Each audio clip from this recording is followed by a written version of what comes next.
Okey, Assalamualaikum warahmatullahi wabarakatuh, anak-anak tahun 4 cemerlang sekalian. InsyaAllah hari ini kita akan belajar tajuk sirah, iaitu tajuk kebijaksanaan Rasulullah sallallahu alaihi wasallam. Okey, anak-anak boleh lihat tajuk ini di dalam buku teks muka surat 146. Okey, anak-anak dah sedia ya? Kita akan teruskan PDPR kita hari ini dengan kupasan berkaitan dengan tajuk kebijaksanaan Rasulullah sallallahu alaihi wasallam. Okey, seterusnya kalau kita lihat dalam buku teks tu, kita nampak tajuk kebijaksanaan Rasulullah itu pada tajuk unit 2 ya. Iaitu tajuknya kebijaksanaan Nabi Muhammad sallallahu alaihi wasallam. Kalau kita tengok contoh tu dia ada paparkan sedikit grafik berkaitan dengan apa yang dimaksudkan dengan kebijaksanaan. Dia kata apa tu? Dua murid telah menjuarai pertandingan matematik peringkat antarabangsa. Kita dengar juara tu pun kita dah tahu bahawa orang-orang ini bukannya orang calang-calang ni, bukan kaleng-kaleng ni. Maknanya orang yang bijaksana. Jadi dia kata apa tu? Kebijaksanaan mereka telah mengharumkan nama negara. Mereka ialah kebanggaan kita. Adakah mereka itu Fatona Ustazah? Dia tanya pula. Jadi sebenarnya kebijaksanaan itu dalam bahasa Melayu. Bahasa Arabnya ialah Fatona. Ini dia perkataan Fatona. Fa, alif, nun, ha. Fatona. Kita biasa dengar Fatona ini dikaitkan dengan sifat Rasulullah kan. Kita ada dengar apa tu? Sidik, amanah, tabligh, fatonah. Jadi inilah fatonah. Apa maksud fatonah tadi? Kebijaksanaan. Ingat anak-anak ni ejaan fatonah. Berapa hurufnya? Ada 5 huruf. Jadi itulah dia perkataan fatonah. Apakah yang dimaksudkan dengan fatonah? Fatonah ialah bijaksana, berakal budi dan pandai. Jadi disebutkan di situ bahawa maksud Fatona ialah bijaksana, berakal budi dan pandai. Jadi orang yang bijak, orang yang berakal, akal dia tu maknanya akal yang cerita mengenai perkara-perkara positif lah, bukan akal yang pelik-pelik.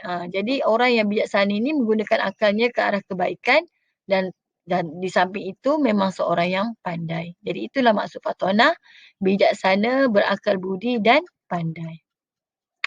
Okey, bagaimanakah nilaian kebijaksanaan Rasulullah sallallahu alaihi wasallam? Apakah peristiwa yang menunjukkan bahawa Rasulullah ini sangat bijaksana? Kita boleh lihat pada muka surat seterusnya, iaitu pada tajuk keunggulan sifat patonah Nabi Muhammad sallallahu alaihi wasallam. Jadi pada yang pertama, keunggulan sifat patonah Nabi ini boleh dilihat pada peristiwa peletakan batu Hajarul Aswad, di mana Rasulullah telah dilantik menjadi hakim yang membolehkan kabilah Arab ketika itu bertelengkah untuk meletakkan Hajarul Aswad, tetapi dengan kebijaksanaan Rasulullah sallallahu alaihi wasallam, Nabi Muhammad telah dapat menyelesaikannya dengan mudah.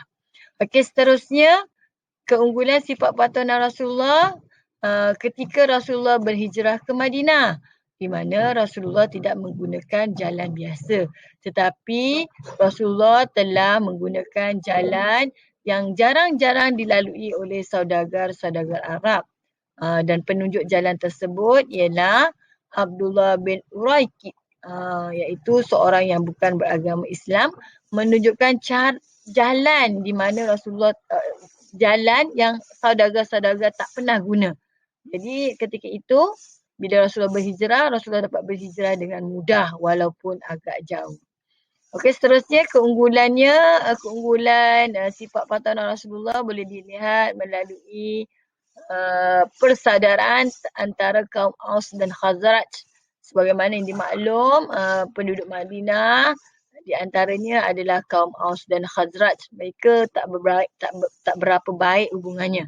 Tetapi bila Rasulullah berhijrah ke Madinah, Rasulullah telah mempersaudarakan kaum Ansar dan Khazraj dengan satu ikatan yang dinamakan sebagai Ansar, iaitu orang-orang yang telah membantu Rasulullah berhijrah ke Madinah. Seterusnya, apabila Rasulullah sampai di Madinah, Rasulullah mempunyai idea kebijaksanaannya iaitu untuk membuat piagam Madinah, di mana dalam piagam Madinah itu seperti perjanjian yang di dalamnya terkandung prinsip penting untuk menjaga hubungan antara penduduk Madinah. Kita tahu kan Madinah tu bandar yang baru. Jadi Rasulullah pun agak janggal di situ.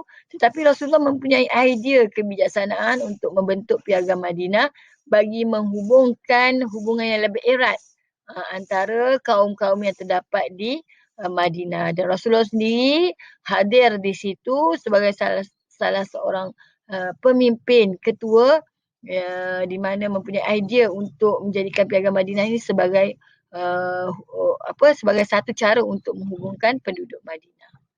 Okey, dan yang akhir sekali kita maklum bahawa Rasulullah merupakan seorang usahawan yang unggul. Ketika Rasulullah bujang lagi kan, Rasulullah telah pun memperdagangkan barang-barang dagangan Sayyidatina Khadijah. Jadi oleh kerana kebijaksanaan dan kejujurannya dalam perniagaan tersebut, baginda telah memperolehi keuntungan yang melebihi usahawan-usahawan yang lain. Okey, jadi anak-anak ada 5 keunggulan Fatimah Rasulullah yang menggambarkan memang sebenarnya Rasulullah seorang yang bijaksana. Untuk akhirnya, jangan lupa Ustazah akan berikan kamu draft peta buih. Jadi tolonglah buat peta buih tersebut. Ustazah akan kongsikan dalam grup WhatsApp sebentar nanti. Kamu boleh print ataupun kamu boleh salin balik. Mudah kan peta buih ni? Okey, itu saja untuk hari ini. Kita jumpa lagi di PDPR yang akan datang. Assalamualaikum warahmatullahi wabarakatuh.